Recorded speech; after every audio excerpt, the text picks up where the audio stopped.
pipiliin mo? Cheat on your boyfriend or snitch on your best friend? Kung punong kahoy ka, kailang ka uling sinibak? Ano po ba yan? Ang bastos naman po. Bastos po. Oh yeah, Daddy!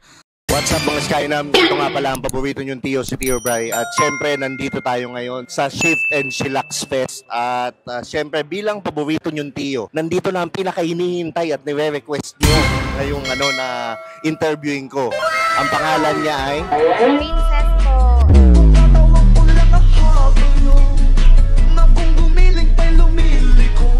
Naalala niyo yung ice cream girl, di ba? Yung naggagawa ng crepe na masarap daw, balita ko. Ayan, andito siya ngayon. So, syempre, in-interview ko na siya.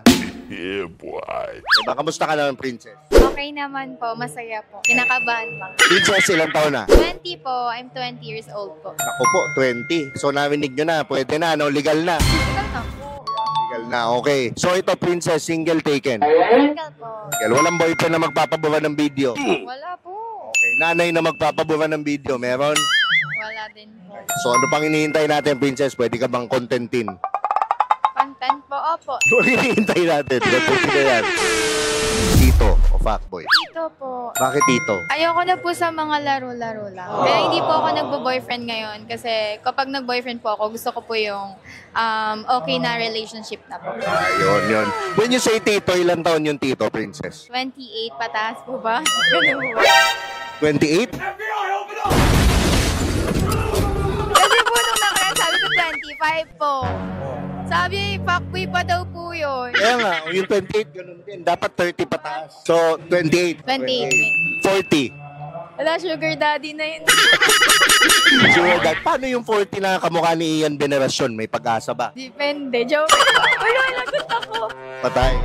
Okay lang yun. Normal lang. So, nagka-experience ka naman ng Tito na boyfriend? 25 years old pa lang po yung pinakamatanda po. Happy naman. Opo, happy po. Pag bata po kasi, ang hirap po makipagrelasyon po. Kasi po, puro selos-selos, ganyan, eme-eme. Mas gusto ko po yung matured na po. So, narinig nyo, matured daw. Okay. Yun nga lang, di tayo umabot. Kawawa yung mga taco-rents dyan. Bakit nag-cheat ang babae? Hindi ko po alam. Sila po yung nag-cheat sa akin eh. Hey, yo, what the fuck? Grabe naman, nakakasakit naman yun. Ikaw nag-cheat. Bakit daw? Bakit daw sila nag-cheat sa'yo? Anong mga sinasabi?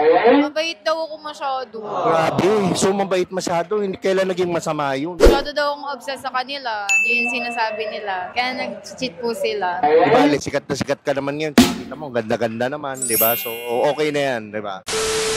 Anong unang tinitingnan mo sa lalaki? Mata po. Mata. Nako. Paano yung mga ganitong mata yan? Mga ganyan. Pwede, okay yan. Negative po. Grabe, negative daw. Okay, iba to ha. Iba si Princess. Anong tipo ng mata yung trip mo? Yung singkit po. Singkit. So, Chinese din. Malamang. Mga ganun po. Basta po singkit po yung mata. Okay. Pogi nito. Traditional Chinese family ka ba? Hindi po. So, hindi ka rin nagsasalita ng Hindi po. Nihaw lang. Nihaw. Nihaw ma. Ay, ni. Ay, ni. Okay. Next question. Anong pipiliin mo? Cheat on your boyfriend or snitch on your best friend? Cheat na lang po sa boyfriend ko. Dahil? Di ko po kaya gawin yun sa best friend ko eh. Cheat na lang. Ganon din naman gagawin nila eh. Grabe, napaka-nega. Nega. Malay mo naman, hindi naman lahat ng lalaki masama. Oo nga, wala naman pa sinasabi. Pero based on my experience po, lahat po sila, limugwak po sa akin. Naloko lang nila ako eh. Ano mas pipiliin mo? Simp o yung simpleng manyak? Next question po. Anong gusto mo sa lalaki? Yung malalim o yung mababaw? Yung malalim po yung boses. Malalim yung boses. Ano yung pag-iisip, yung the way he thinks? Ayun, mas gusto ko po yun. Kasi po eh. Basta yun na po. Mas nagugustuhan mo yung may natututunan ka, tama? O, totoo, yun po yung gusto ko. Yun po yung hanap ko sa isang lalaki. So karamihan talaga ng babae, gusto nila may natututunan sa lalaki. No? Opo. Tama. Sakto lang. Depende po sa babae. Ako po kasi, gusto ko po yung ganun. Dalawa po kami natututo. Okay. So importante yung may utak. Opo, lahat naman po tayo, importanteng may utak. Okay. Well, may iba kasi looks eh. May mga ganon, di ba? Opo. Which brings me to the next question. Looks o personality? Personality po. When it comes to personality, ano yung type mo, princess? Masiyahin po. Siyahin, marespeto. Di ko na po babinggitin yung mabait kasi lahat naman po tayo may mga bad side. Pero ayun po yung hinanap ko, yung marespeto po, pati po masiyahin.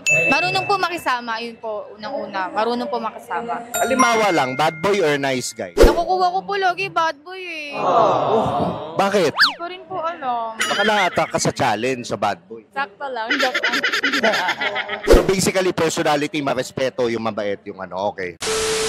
Alin ka sa dalawa? Easy to get but hard to forget? O hard to get but easy to forget? Easy to get pero it's hard to forget po. Ano yung mga qualities mong tingin mo na magiging hard to forget ka? Lahat po ng ex ko, nagbabalikan po sa akin pagdating po ng ilang buwan. Hanggang ngayon po, yung ex ko po, ilang taon na po kaming walay, bumabalik po siya. Dead man na po. Ano sinasabi niya? Bakit? Bakit siya, nung pag bumabalik siya, paano? Ano, namimiss niya daw po kung paano ako mag-alaga.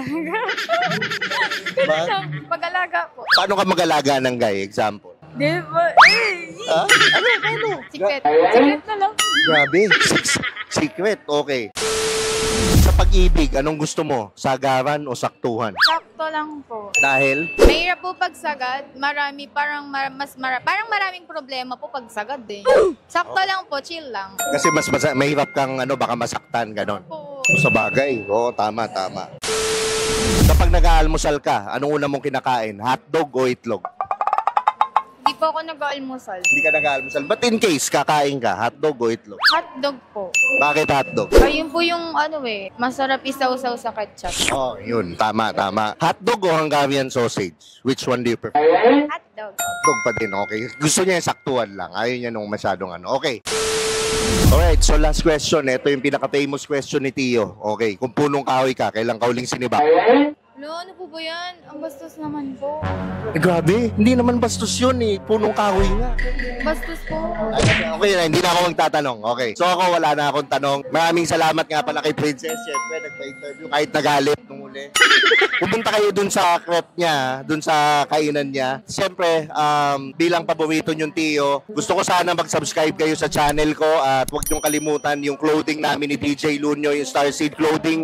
Supportahan nyo. Ililink down below ko yung damit namin. Princess, promote mo ko anong gusto mo i-promote, pati yung mga pages mo. Hello guys, pa-follow na lang po ng TikTok ko, Cecitan, and bisitahin nyo na lang po kami sa Somo Market, located po sa Daang Harry Molino. Andun po yung store namin na Creperie, Manila. Thank you! Dito na nagtatapos ang ating interview. At syempre ito, paborito yung Tio, si Tio Bry. Lagi nyo tatandaan ang kasabihan, walang pangit-pangit.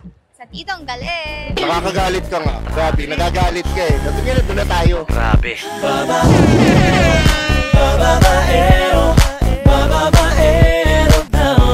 Babaero daw ako. Sinong may sabi